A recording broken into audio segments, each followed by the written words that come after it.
A billion-dollar corporation refuses to pay $10 to fix their mistake. $10. That's all it would have taken to prevent what happened next. Instead, their stubbornness led to angry mobs, physical assaults, and the complete destruction of a business.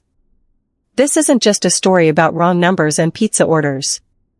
This is about what happens when corporate arrogance meets suburban revenge. And trust me, by the end of this story, you'll understand why Pizza Hut banned my entire family for life. If you've ever dealt with a company that refused to fix their obvious mistake, hit that subscribe button right now. Because what you're about to hear is the ultimate tale of poetic justice. Like this video if you believe karma always finds a way, and drop a comment with your own corporate nightmare stories. Let's dive into how one family brought a Pizza Hut to its knees. Let me take you back to a time before smartphones, before caller ID was standard, when a phone number was sacred territory for a family. This was the late 90s, early 2000s, and my family had owned the same phone number for over a decade, 555-455-5515. Simple, memorable, ours.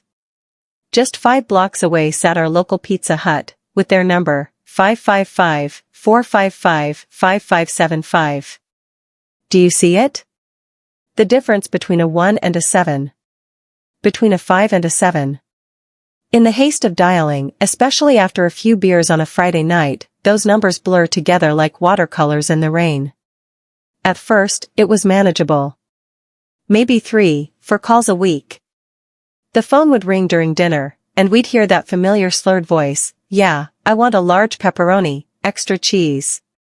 My mom, ever patient, would respond, "I'm sorry, you have the wrong number. Pizza Hut is 555-455-5575. Most people would apologize, hang up, and dial correctly. But here's where human psychology gets interesting. When people are hungry, intoxicated, or both, their listening skills plummet to 0. The same person would call back 30 seconds later. "Listen, I know this is Pizza Hut. Stop messing with me." My mom would patiently explain again. Click. 30 seconds later, the phone rings again. By the 4th callback, we'd hear screaming, "I know this is Pizza Hut. Stop fucking with me. I want my goddamn pizza." My dad started keeping a log. Tuesday, 7 wrong calls. Friday, 15. Saturday night, 23. Every weekend was a symphony of ringing phones and angry strangers demanding food we couldn't provide. We tried everything. We got caller ID, which helped us screen, but the phone still rang incessantly. We recorded a new voicemail message, "You've reached the Johnson residence. If you're trying to reach Pizza Hut, their number is 555-455-5575. Did it help? If anything, it made things worse. People would scream into our voicemail, "I don't care what your message says. I want a fucking pizza.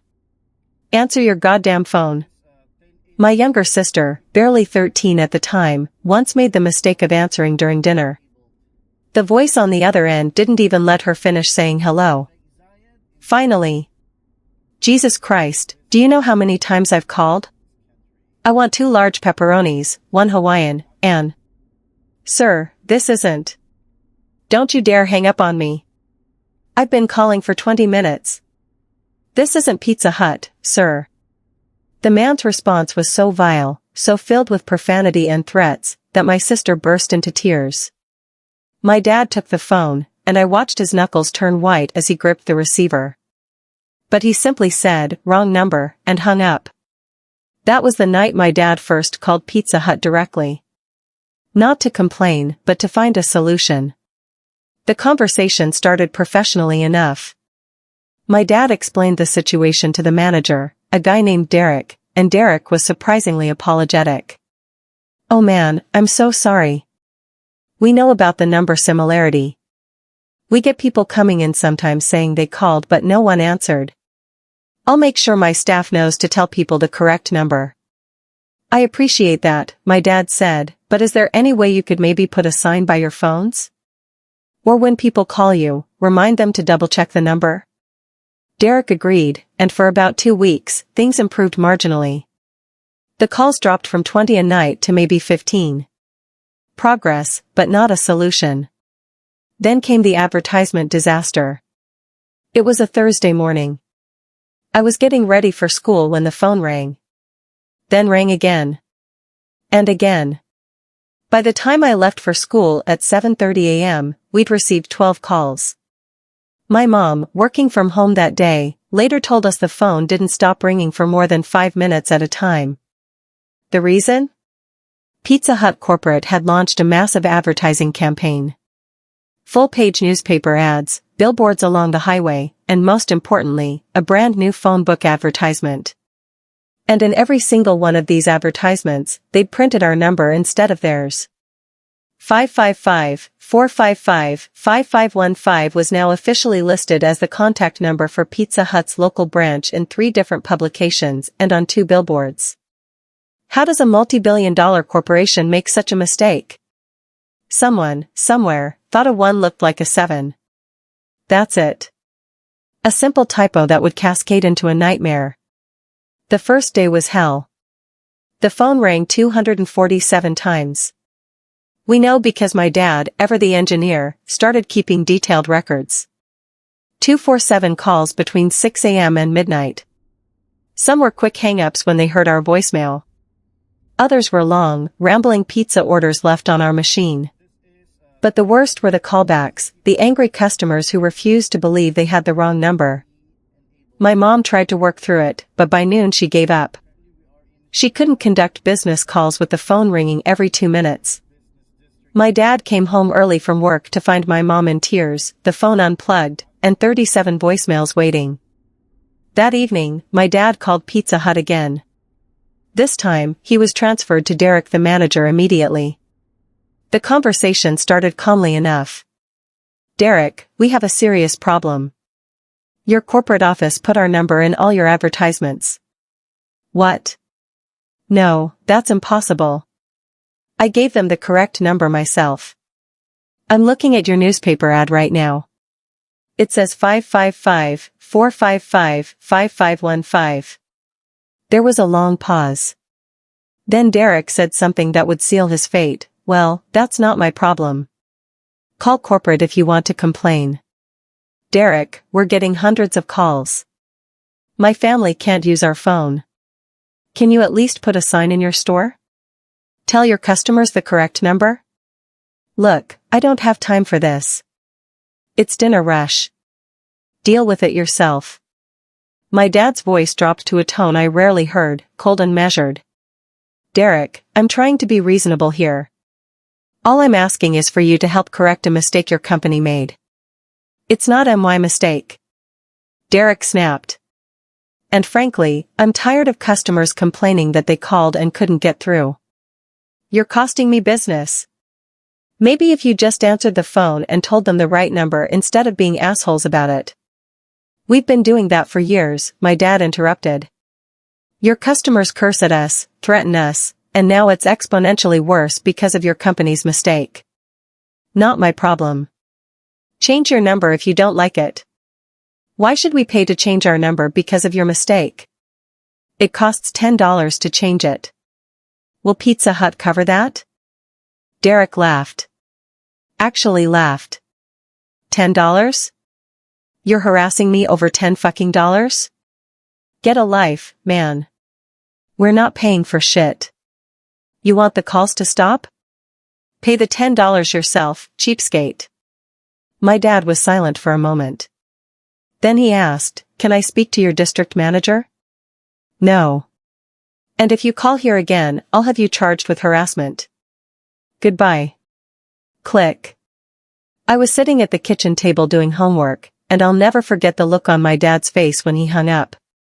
It wasn't anger exactly. It was something colder, more calculated. He looked at the phone, then at me and my sister, and said, you know what? If they want to play games, we can play games. He called Pizza Hut corporate next. After being transferred 6 times and spending an hour on hold, he finally reached someone in their marketing department. The conversation was even less productive than the one with Derek. Sir, we apologize for any inconvenience, but we can't recall advertisements that have already been distributed. The phone book won't be reprinted for another year, and the billboards are contracted for 6 months. So you're telling me that for 6 months minimum, my family's phone number will be advertised as Pizza Hut's? I understand your frustration, sir, but these things happen. Perhaps you could consider changing your number? Will Pizza Hut pay for it? I'm afraid not. That would set a precedent we can't afford. It's $10. I'm sorry, sir, but that's not something we can authorize. Is there anything else I can help you with today? My dad hung up and made one more call, this time to the phone company. Could we get the calls blocked somehow? Could they redirect them? The answer was no to both. The best they could offer was to change our number for a $10 fee. $10. That's all it would have taken to end this peacefully. $10 that a multi-billion-dollar corporation refused to pay. $10 that Derek had laughed about. $10 that would have saved his business. My dad gathered the family for a meeting that night. They want war, he said. They've got it. From now on, we're taking every Pizza Hut call. But we're not being helpful anymore. My sister and I exchanged glances. What do you mean? I asked. I mean we're going to give them exactly what they've asked for. They don't want to fix their mistake? Fine. We'll make sure they feel every consequence of it. The plan was elegant in its simplicity. We would answer every call. We would take every order. We would be the most polite, professional Pizza Hut employees they'd never hired. And then we would do absolutely nothing with those orders. But Dad, my sister protested, isn't that illegal? Is it? My dad countered.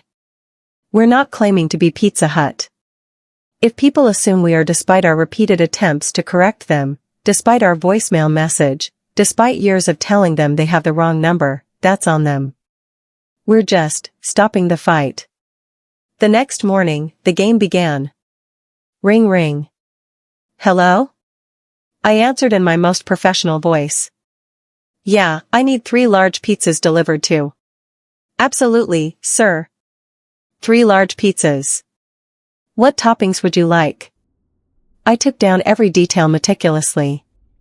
The address, the toppings, even the guy's request for extra napkins. I read it all back to confirm, told him it would be about 45 minutes, and thanked him for choosing Pizza Hut. He never got his pizzas. An hour later, the phone rang again. Same voice, now irritated. Hey, I ordered pizzas an hour ago and they're not here yet. Oh, I'm so sorry about that, sir. Let me check with our driver.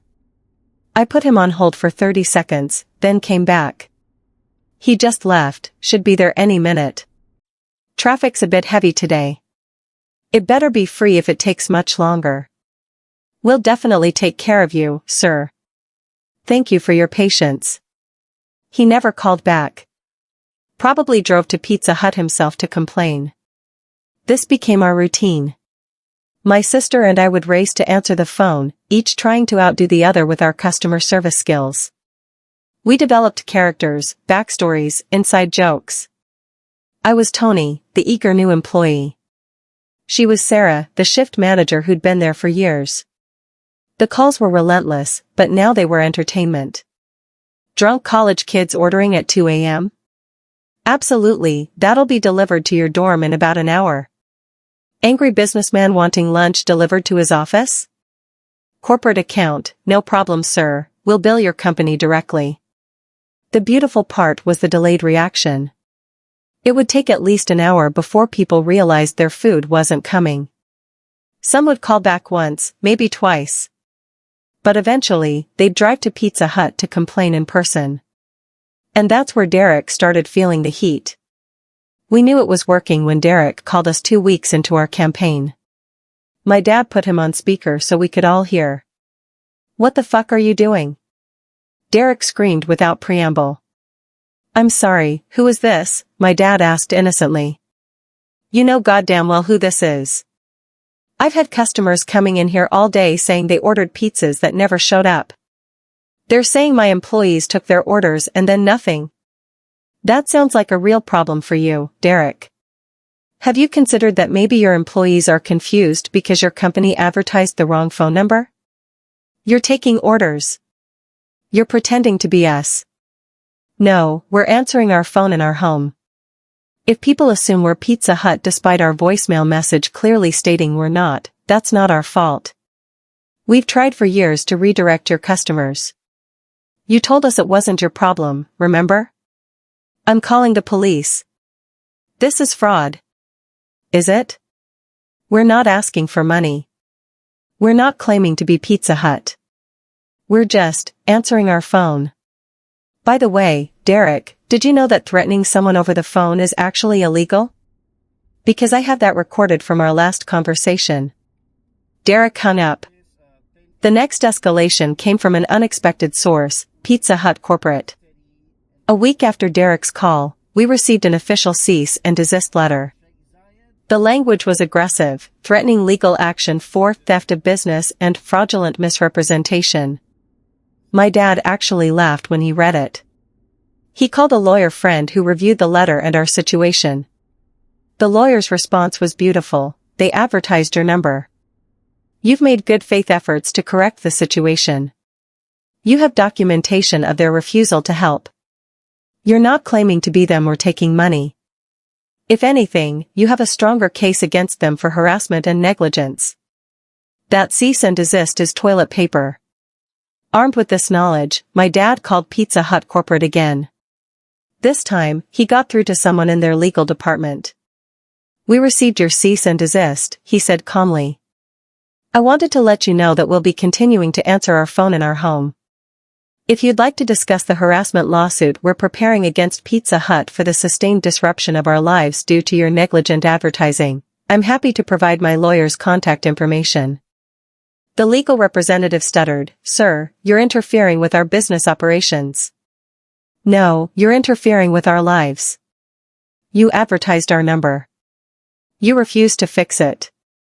You refused to pay $10 to change our number. Every one of these calls is documented. Every threat from your customers, every hour of lost productivity, every therapy session my 13-year-old daughter needs because grown men scream obscenities at her for not being Pizza Hut. Would you like to escalate this, or would you like to find a solution? I'll need to discuss this with my superiors. You do that. In the meantime, we'll continue answering our phone. The campaign intensified. We got creative with the orders. Someone wanted delivery to an address that was clearly a competing pizza place? No problem, we'll send our best driver. Group order for a kid's birthday party? We'll throw in free sodas for all the children. But the real masterstroke came when my dad bought a phone with a transfer function. Now, when truly angry customers called back, demanding to speak to a manager, we had a new option. I'm so sorry you're upset, sir. Let me transfer you directly to our manager. Please hold. Click. Transfer. Ring ring. And suddenly, Derek was getting calls from furious customers who'd been waiting hours for pizzas that never arrived. Customers who'd already been primed with frustration, who'd been told the manager would handle their complaint personally. The first time we did it, we could hear Derek's confusion through the phone before the transfer completed. Pizza Hut, this is Derek. What? You ordered 3 hours ago? That's impossible, let me check. No, we have no record. What do you mean you called? This is our only phone number. The beauty was that Derek couldn't trace it back to us definitively. The customers were calling about legitimate orders they'd placed. They had details, addresses, specific pizzas. From Derek's perspective, it looked like his employees were either incompetent or actively sabotaging the business. 3 weeks into our campaign, the stakes escalated dramatically. We heard from a neighbor that there had been an incident at Pizza Hut. Apparently, a customer who'd ordered pizzas for his son's birthday party, pizzas that never arrived, had gone to the store and gotten into a physical altercation with Derek. The police were called. Derek was seen with a black eye the next day. Did we feel bad? Maybe a little. But then we remembered Derek laughing about $10, telling us it wasn't his problem, threatening us with harassment charges for asking for help. The incidents multiplied. Another customer, a woman who'd ordered pizzas for her office lunch meeting, arrived at Pizza Hut demanding answers. When told they had no record of her order, she'd thrown her drink at the cashier and stormed out, leaving 1-star reviews on every platform she could find. A group of college kids who'd waited 3 hours for their party order showed up drunk and belligerent at 11 p.m., pounding on the doors after closing time.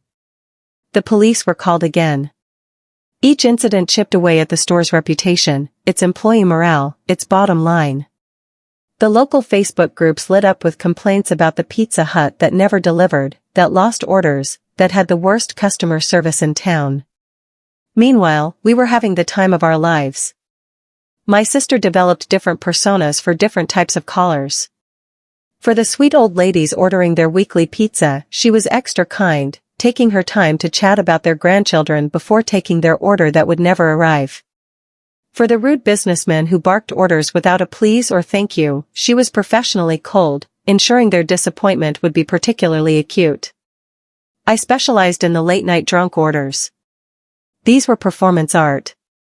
Dude, you want how many pizzas? 20? For a party? That's gonna be epic, bro. Yeah, we'll definitely deliver to the middle of the park at 2 a.m., no problem. Cash payment? Perfect. Friends would come over just to watch us work. It became a Friday night tradition. We'd order Chinese food, never pizza, obviously, and take turns fielding calls. Someone suggested we record them for posterity, and we did. Hours and hours of increasingly frustrated customers, each one absolutely certain they were talking to Pizza Hut despite our voicemail message that played before every call clearly stating otherwise. 5 weeks in, Derek called again. This time, he wasn't screaming. He sounded broken. Please, he said. Please stop. I'm begging you. My dad put him on speaker. Derek? Is that you? You sound tired. I've lost 6 employees. They quit because of the constant angry customers. I've been assaulted twice. My Yelp rating has gone from 4 stars to 1. Corporate is threatening to pull my franchise license. That sounds terrible, Derek. Have you considered that this all could have been avoided? I know. I fucked up, okay? I should have helped you. I should have paid the $10. I'll pay it now. Hell, I'll pay $100. Just please, stop taking the orders. My dad was quiet for a moment. Derek, do you remember what you said to me? You laughed at me for asking for $10. You called me a cheapskate. You threatened me with harassment charges for trying to solve a problem your company created. I'm sorry. I'm truly sorry. I was an asshole. But this is destroying my life.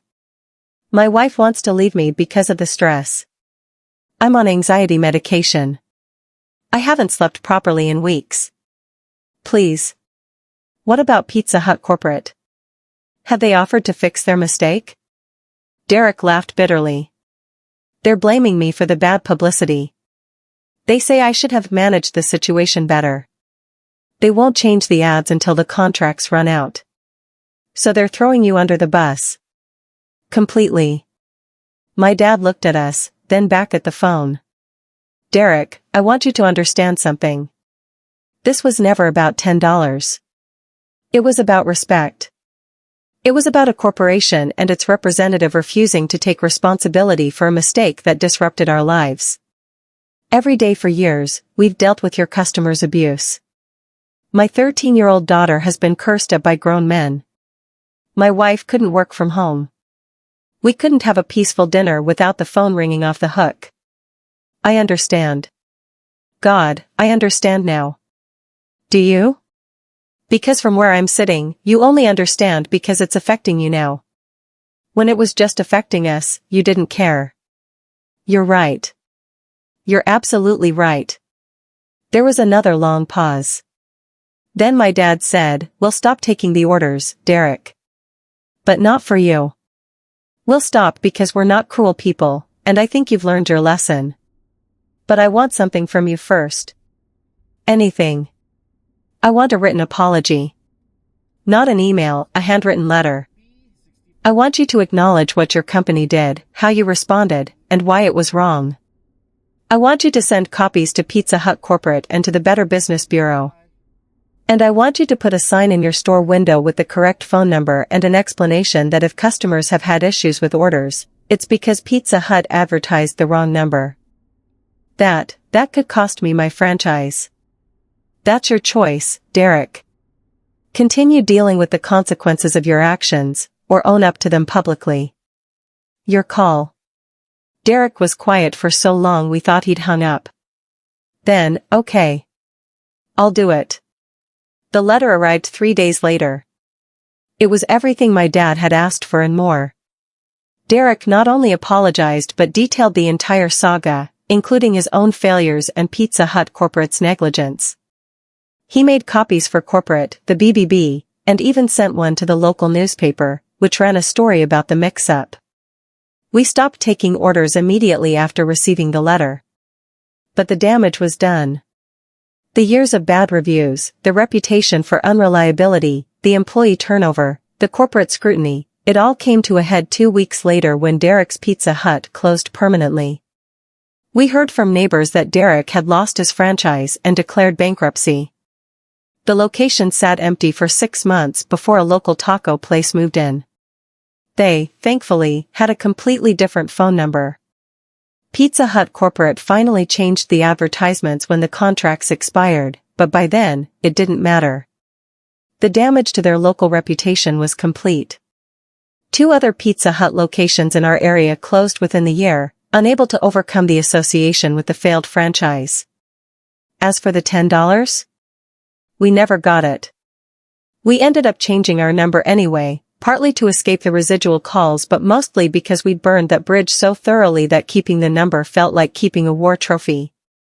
It didn't feel right. The new number cost us $10 to set up. We paid it ourselves, just like we always knew we would. But here's the thing about those $10, they became legendary in our family. Whenever someone was being unreasonably stubborn, we'd say, "Don't be a $10 Derek." When corporations screwed up and refused to fix it, we'd look at each other and say, "Remember Pizza Hut." The true satisfaction wasn't in Derek's destruction or even Pizza Hut's local collapse.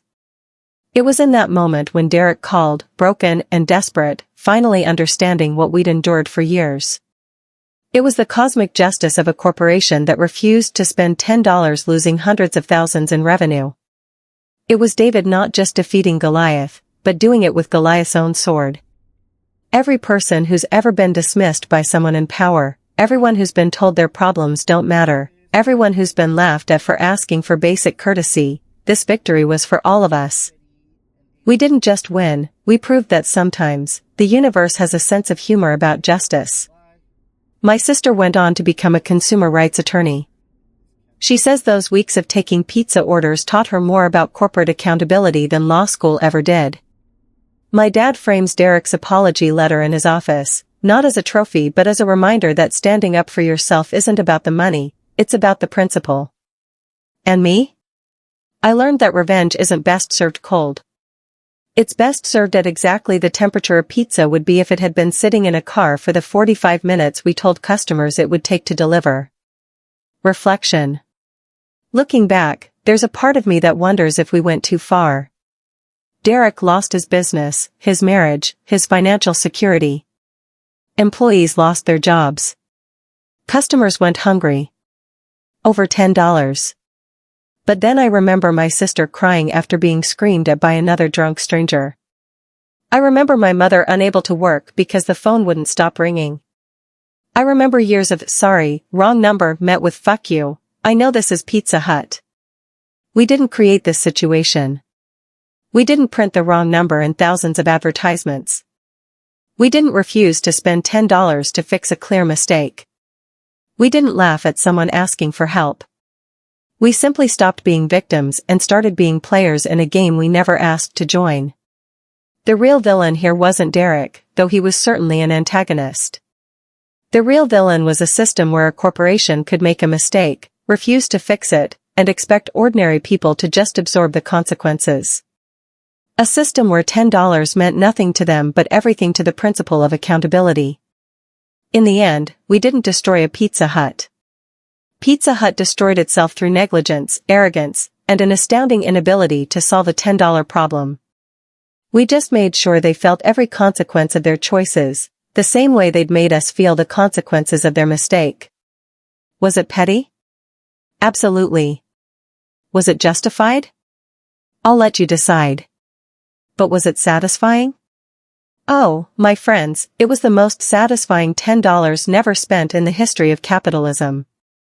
So I want to know, what would you have done? Would you have paid the $10 and moved on, or would you have fought back like we did? Drop a comment below with your thoughts, and if you've got your own story of corporate karma, I want to hear it. Like this video if you believe companies should be held accountable for their mistakes, and subscribe if you want more stories of ordinary people refusing to be pushed around. Hit that notification bell because trust me, the next story is going to be even wilder. And remember, sometimes the smallest injustices deserve the biggest responses. Until next time, this is your reminder that $10 might not seem like much, but principle? Principle is priceless.